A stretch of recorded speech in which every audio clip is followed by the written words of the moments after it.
तो कोरोना के पहले फेज में पूरे ही देश में इंदौर के सांसद अपनी सादगी और समरसता के लिए पूरे देश में प्रसिद्ध हुए थे। और अब चूंकि कोरोना का भीषण दौर है, लगातार लोग प्रभावित हो रहे हैं, संक्रमित हो रहे हैं। हमारे बीच इंदौर के सांसद शंकर लालवानी मौजूद है। आइए उनसे चर्चा करते हैं कि कैसी व्यवस्थाएं हैं और क्या वर्तमान की परिस्थिति है, इंदौर को लेकर के क्या योजनाएं हैं।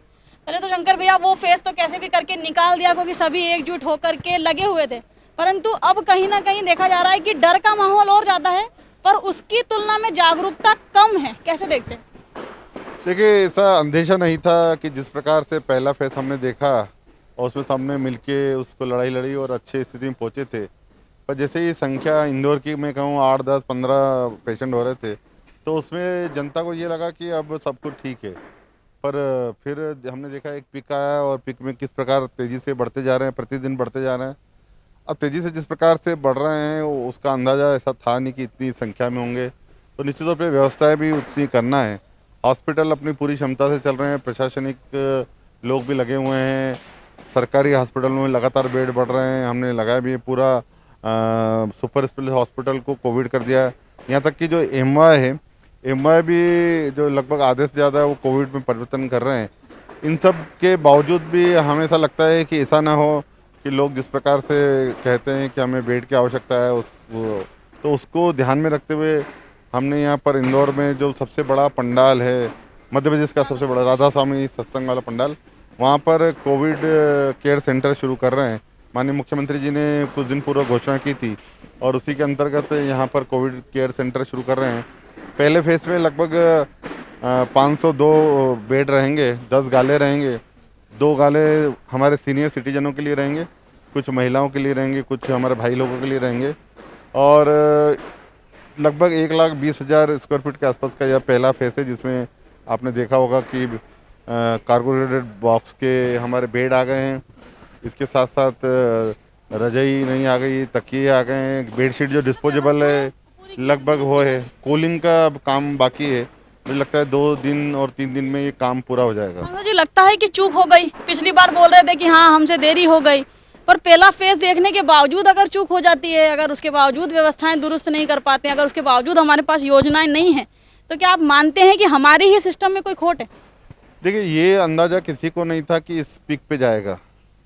और मैंने जैसे कहा कि वो सब व्यवस्था की है जो पिछली बार हमको लग रहा था, उतनी व्यवस्था तो हमारे पास थी सही, पर संख्या इतनी बढ़ जाएगी ये, क्योंकि पहले दौर में सब अनुभवी हो गए थे, जनता भी अनुभवी हो गई थी कि मास्क लगाना है, पर्याप्त दूरी रखना है। लेकिन उसके बाद कहीं ना कहीं चूक हुई है सभी स्तर पर, तभी ये स्थितियाँ बनी है। लेकिन प्रशासन, सरकार, जिला प्रशासन, मेडिकल के लोग और हमारे जनप्रतिनिधि सब मिलकर अब इस लड़ाई को लड़ रहे हैं और मुझे लगता है कि अब शीघ्र ही हम इस पर काबू पा जाएंगे।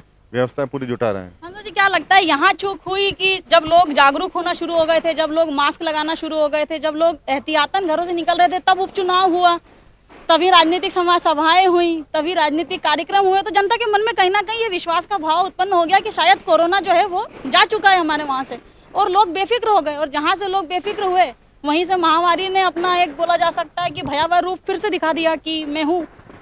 देखिए, समय समय पे अगर आपने हम पिछले चुनाव की बात करें, कार्यक्रमों की बात करें, हम हर कार्यक्रम में, हर स्थान पर ये कहते थे कि हमें उन सभी सावधानियों का ध्यान रखना है जो उसके लिए आवश्यक है, और लोग रखते भी थे।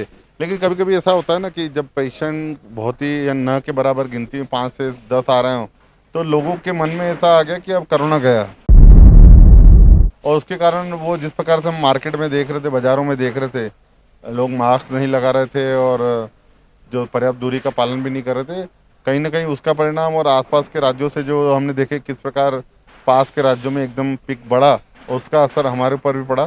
तो ये दोनों तीनों बातें साथ में, तभी इतनी बड़ी संख्या में पेशेंट आए। क्या लगता है सांसद जी, ये जनता कर्फ्यू बढ़ाने के आसार लगभग दिख रहे हैं कि जनता को या तो जागरूक किया जाए कि वह स्वयं ही घरों में बैठने का निर्णय लेके कुछ दिन थोड़ा सा मार्केट में जाने से बचे? क्या लगता है कि इसको बढ़ाना पड़ेगा? देखिए, इसमें तो हमें चेन तोड़ना है, और जो चेन तोड़ना है वो है कोरोना की चेन। और जो हमारे जो मेडिकल के जो एक्सपर्ट लोग हैं वो इसमें अच्छी तरह बता पाएंगे कितने दिन लॉकडाउन होने से चेन टूटेगी। और मुझे लगता है तकनीकी मेडिकल से जुड़े हुए लोग और सब जनप्रतिनिधि और शहर के साथ बैठ के हम आगे का निर्णय लेंगे। सांसद जी, बढ़ती कालाबाजारी को कैसे रोकेंगे? परिस्थितियां इतनी विपरीत है, बावजूद उसके इसमें कुछ लोग अवसर तलाश रहे हैं, रेमडेसिविर का ब्लैक कारोबार कर रहे हैं, 1 से 4 रेट पर सीधे उसको बेच रहे हैं। ऐसी परिस्थितियों में इस प्रकार का व्यापार कैसे देखते हैं? अस्पतालों की भी ठीक ऐसी व्यवस्था है, व्यक्ति के घर में 2 वक्त की रोटी नहीं है, लेकिन आप 4 गुना बिल पेश कर देते हैं सामने। क्या ऐसे लोगों के ऊपर कोई नियंत्रण, क्या कमेटी में आप भी स्वयं क्योंकि मौजूद रहते हैं बैठकों में, क्या इस प्रकार से कहीं आपने कलेक्टर महोदय से बात की कि हमें इन पे मॉनिटरिंग रखना बहुत जरूरी है, क्योंकि शहर आपका है और एक बहुत अच्छी छवि आपकी है।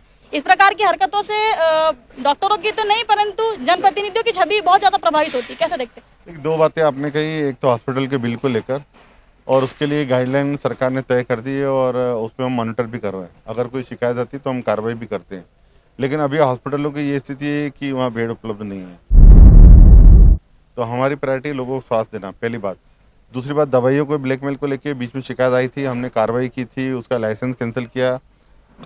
अब जो दवा इंजेक्शन है वो मैंने ही सुझाव दिया था कि बाज़ार में दुकानों पे बेचने के बजाय आप हॉस्पिटल में दीजिए, क्योंकि दुकानों में ये समस्या आती है किसको देना किसको नहीं देना, और कौन सीरियस है कौन नहीं है।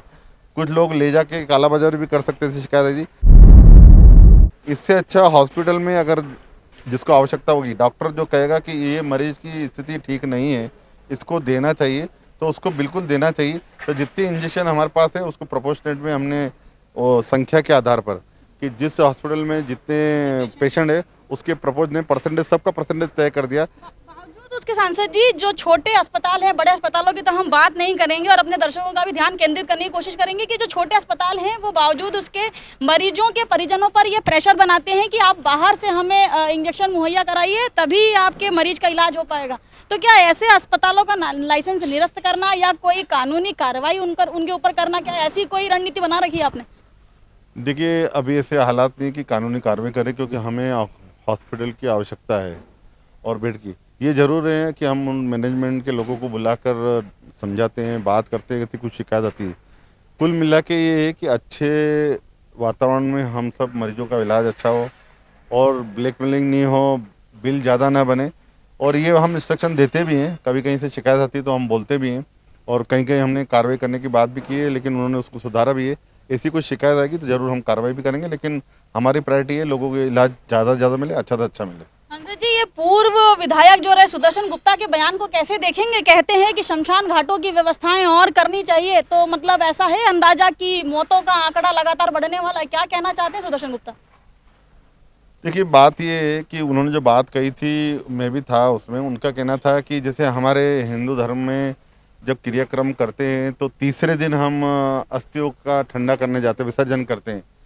तो उनका एक सुझाव था कि क्या हम तीसरे दिन के बजाय 1 दिन का करें, क्योंकि जिस प्रकार जो शहर के कुछ शमशान घाट ऐसे हैं जहाँ सबसे ज़्यादा लोग जाते हैं और वहीं पे सबसे ज़्यादा लोड भी है।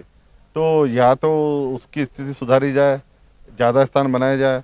और मुझे लगता है कि उन्होंने व्यवस्था सुधारने की बात की, और कहीं की भी व्यवस्था हो, शमशान घाट की व्यवस्था हो, हॉस्पिटल की व्यवस्था हो, जो भी आवश्यक होगा वो सुधार कर रहे हैं।